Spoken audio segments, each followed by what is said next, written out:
Michael G. Saylor. Dia punya 500.000 Bitcoin. Ya, dia adalah seorang pendiri sekaligus ketua dari MicroStrategy atau yang sekarang udah berubah namanya menjadi Strategy. Ini sebuah nama yang menurut aku dan mungkin teman-teman juga setuju kalau Michael G. Saylor jadi nama yang terkenal di dunia Web3, terutama di Bitcoin, yang terkenal beli Bitcoin jutaan dolar, puluhan juta dolar, ratusan juta dolar, dan yang terbaru dia punya hampir 500.000 Bitcoin. Oke, di sini kita akan bahas tentang Michael G. Saylor.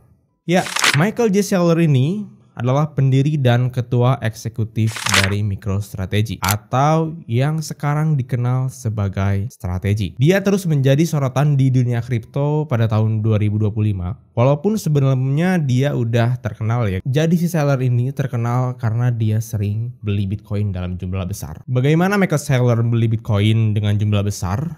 Yaitu menggunakan dana dari penjualan saham dan instrumen keuangan lainnya. Saylor sendiri udah menjadikan perusahaannya itu sebagai holder Bitcoin corporate terbesar di dunia. Pada Maret 2025 atau saat video ini direkam, jumlah Bitcoin yang dimiliki oleh si MicroStrategy atau strategi ini hampir menyentuh 500.000 Bitcoin, yaitu tepatnya di 499.200 Bitcoin. Tapi nggak cukup sampai di sini. Langkah terbaru mereka itu ingin menunjukkan bahwa ini belum selesai. Ini akan terus berlanjut. Lalu apa sih yang mendorong Saylor dan bagaimana strategi ini akan ngaruhi pasar dari Bitcoin? Kita akan cek beberapa update terbaru dari Michael G. Saylor. Dan kalau teman-teman pengen tahu story atau sejarahnya si Michael G. Saylor, aku akan cantumin satu video ini.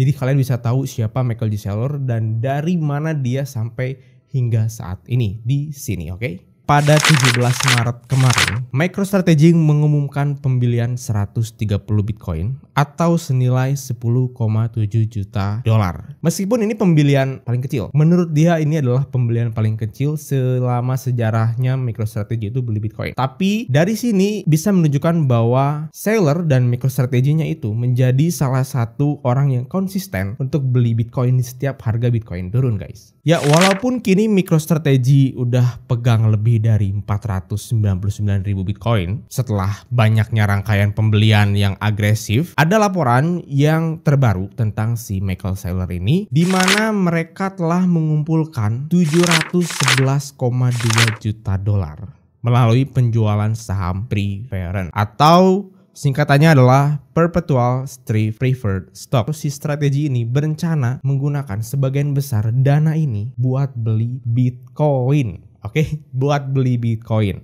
Lalu apa sih sebenarnya visi si Saylor ini dan bagaimana pandangan dia terhadap Bitcoin? Oke, ada sebuah interview bersama CNBC bahwa Saylor optimis bahwa Bitcoin akan melonjak dengan ganas. Begitu pasar kembali ke mode risk on, ia menyebutkan bahwa Bitcoin adalah sebagai aset utama dalam hierarki digital di atas stablecoin dan token-token lainnya. Kalau ini aku setuju bahwa Bitcoin adalah level tertinggi di atas segalanya, guys. Bahkan Saylor menyarankan pemerintah US untuk beli Bitcoin dari sekarang dengan minimal punya 5-25% dari total supply Bitcoin hingga tahun 2035. Artinya apa? Saylor ini memberikan advice bahwa dia sangat yakin dengan seyakinnya dia dulu tentang software, perangkat softwarenya dulu kan. Jadi sebelumnya tuh MicroStrategy itu adalah sebuah perusahaan software gitu ya, perangkat aplikasi kalau nggak salah ya, teman-teman bisa cek. Dia yakin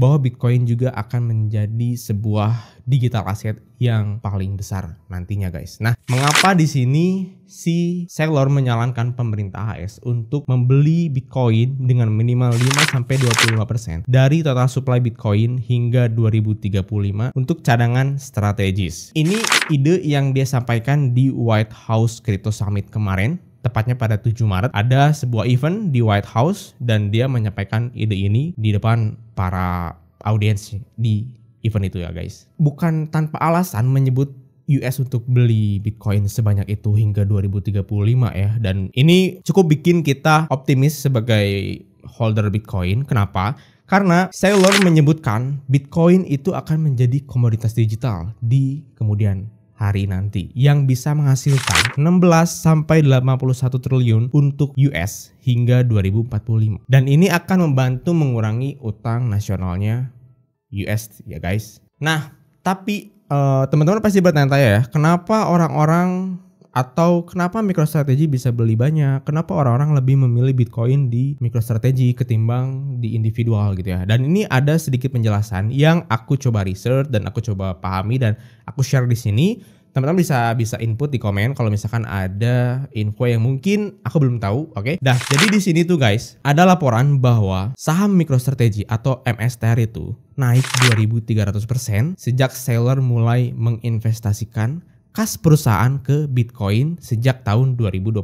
Lalu ada juga laporan dari The Street. Ini pun pro dan kontra ya, antara pro dan kontra pasti. Di semua apapun pasti ada pro dan kontranya. Ada laporan bahwa Peter Schiff, kalau teman-teman pernah dengar Peter Schiff, dia punya prediksi akan terjadinya kebangkrutan di MicroStrategy jika strategi ini gagal saat saham tidak lagi diperdagangkan dengan premium guys. Nah, kita langsung bahas gimana sih caranya si MicroStrategy ini beli Bitcoin. Yang pertama itu ada leverage utang dan ekuitas. Jadi MicroStrategy itu memanfaatkan pinjaman dengan modal yang dengan pinjaman yang besar tapi dengan bunga yang rendah untuk beli Bitcoin guys. Jadi saham MicroStrategy ini diperdagangkan dengan premi yang signifikan dibandingkan nilai Bitcoin yang dimiliki sama si MicroStrategy. Menurut Yahoo Finance, ini aku dapat artikel dari Yahoo Finance bahwa saham MSTR itu naik 2.300% sejak 2020 yang tadi aku bahas juga. Ini memungkinkan perusahaan itu menjual saham di harga tinggi untuk membiayai pembelian Bitcoin yang lebih banyak lagi. Dan ini menciptakan siklus penguatan. Kenaikan harga Bitcoin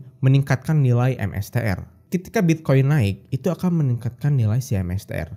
Dan hasil dari kenaikan itu bisa buat beli Bitcoin lebih banyak lagi. Menurut aku ini sebuah strategi yang baru aku pahami juga. Ternyata MicroStrategy itu beli Bitcoin seperti ini setelah aku riset. Itu alasan mungkin orang-orang yang dengan funding besar gitu dia lebih milih beli Bitcoin di MicroStrategy dibandingkan individual karena ada banyak resiko. Walaupun di MicroStrategy pun bisa jadi banyak resiko ya guys. Karena saat ini tuh Bitcoin yang dimiliki sama MicroStrategy 2,38% dari total supply si Bitcoin. Kalau menyentuh 500.000 itu total supply-nya 2,38 itu dimiliki sama si MicroStrategy. Jadi kayak mirip alokasi tim di token-token private sale yang baru-baru fundraising gitu atau blockchain baru gitu ya guys. Nah, yang jadi pertanyaan mungkin buat teman-teman, kenapa MicroStrategy beli Bitcoin sebanyak itu tapi kenapa harga Bitcoin gak tiba-tiba naik atau nge-pump gitu? Ini jawabannya karena MicroStrategy beli Bitcoinnya nggak di exchange langsung alias OTC, over the counter, sehingga nggak mengakibatkan pergerakan harga yang sangat besar di market atau di checks yang let's say seperti Binance, Huobi, OKX atau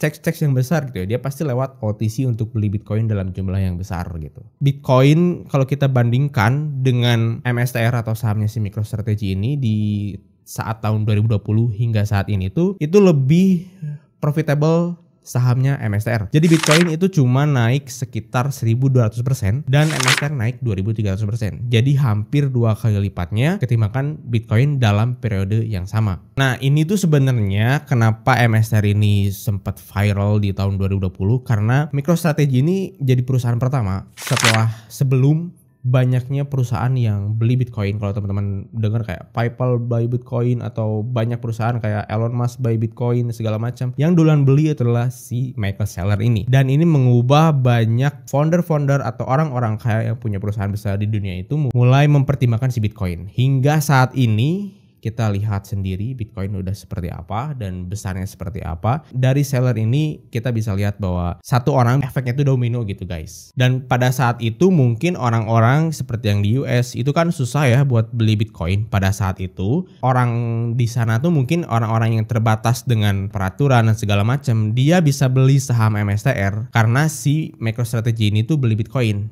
Jadi misalkan let's say aku di Indonesia itu udah gak boleh Bitcoin, nge-hold dan segala macam, tapi aku pengen beli. Tapi cuma ada sahamnya si MicroStrategy di pasar saham ini.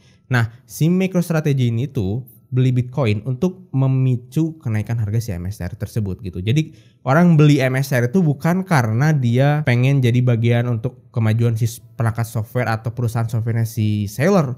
Bukan, tapi karena kenaikan si Bitcoin. gitu guys. Jadi kalau dia beli MSTR berapa itu kalian ada di websitenya di strategy.com. Itu ada harga MSTR, terus ada yearly return, terus juga ada banyak lah ya total Bitcoin yang di hold dan segala macam. Itu ada di sini termasuk debt dan juga pref yang ada gitu ya guys. Dan sebenarnya yang dilakukan sama seller ini nggak cuma semata-mata beli Bitcoin. Itu ada hal-hal yang mungkin orang-orang kayak kita tuh nggak bisa lakuin gitu. Dan mungkin dengan expertnya tim yang dimiliki sama si seller ini ngebantu orang-orang yang mungkin nggak punya waktu dan punya banyak hal yang harus dilakukan tapi pengen punya Bitcoin dengan aman, itu bisa via MSTR ini. Dan seller dan timnya itu emang aktif banget buat ngelola portofolio Bitcoin mereka dengan memanfaatkan volatilitas harga Bitcoin. Kita tahu sendiri Bitcoin tuh kadang naik, turunnya itu cepet banget gitu ya. Dan ini dimanfaatkan sama mereka. Jadi setiap kali Bitcoin turun dalam range harga sekian atau orang-orang mulai panik, seller dan timnya itu mulai stok Bitcoin. Kalau teman-teman perhatiin Bitcoin turun, ada news MicroStrategy buy Bitcoin, MicroStrategy buy Bitcoin. Pasti ritmenya seperti gitu-gitu aja. Dan ini menurut aku yang prediksi seller yang masih make sense saat ini ya. Bukan apa ya, karena dia punya alasan dan reason behind that kenapa dia punya prediksi bahwa pada tahun 2045 Indonesia emas. Bukan guys, bukan itu. Tapi di 2045 seller ini punya prediksi dan analisis bahwa akan harga Bitcoin di tahun 2045 akan menjadi 13 juta dolar per koin. Dan kalau ini benar-benar terwujud, jadi kepemilikan orang MSTR ini akan lebih profitable dibandingkan investor Bitcoin individu kayak kita, misalkan naruh di checks atau di wallet gitu ya. Tapi semuanya ada risiko. Kita hold di exchange juga ada risiko, hold di wallet ada risiko, apalagi hold di orang lain di MicroStrategy. Pasti ada risiko yang harus dipertaruhkan. Risikonya apa? Risikonya ada yang diingatkan sama si Peter Schiff tadi. Kalau misalkan premi saham MSTR ini hilang atau Bitcoin anjlok parah, kita nggak tahu, perusahaan itu bisa kolaps dan akan menghancurkan kebangkrutan. Sahamnya bisa turun gitu ya, sahamnya bisa turun. Kalau misalkan investor Bitcoin langsung itu nggak menghadapi risiko kayak si MSTR ini, tapi juga akan kehilangan potensi keuntungan leverage yang ditawarkan si MicroStrategy. Artinya orang-orang kayak kita tuh nggak kecil kemungkinan akan nol gitu ya kalau hold Bitcoin. Tapi kalau misalkan hold MSTR itu ada kemungkinan akan nol guys. Dan yang aku perhatiin sebenarnya seller ini ngebangun narasi Bitcoin dari 2020 sampai saat ini. Jadi seller dan MicroStrategy itu terus ngedorong batas strategi investasi Bitcoin. Jadi orang-orang yang nggak bisa invest Bitcoin bisa diterobos melalui MSTR ini dengan pembelian terbaru, terus juga dengan visi jangka panjang si seller ini. Dia itu nggak cuman bertaruh pada Bitcoin, tapi dia juga membentuk narasi untuk di masa depan digital bahwa the next digital is Bitcoin, the next digital gold is Bitcoin, something like that lah guys ya. High risk, high return, low risk, low return. Dan teman-teman itu tinggal pilih mau yang mana. Apakah ini akan membawa MicroStrategy ke puncak atau kehancuran, atau bisa bikin Bitcoin makin bisa dimiliki oleh banyak orang tanpa batasan dan bisa membangun narasi bahwa Bitcoin the next digital gold? Itu semua waktu yang akan menjawab, dan teman-teman harus pelajari. Kalau ada yang nitip-nitip ada segala macam, kalau selain MicroStrategy mending jangan, apalagi orang Indonesia. Oke? Lebih baik kalian hold sendiri. Mungkin gitu aja dulu. Kalau ada komentar boleh di sini, terus jangan lupa untuk like, comment, subscribe supaya kita makin semangat bikin kontennya guys. Oke? Bye bye.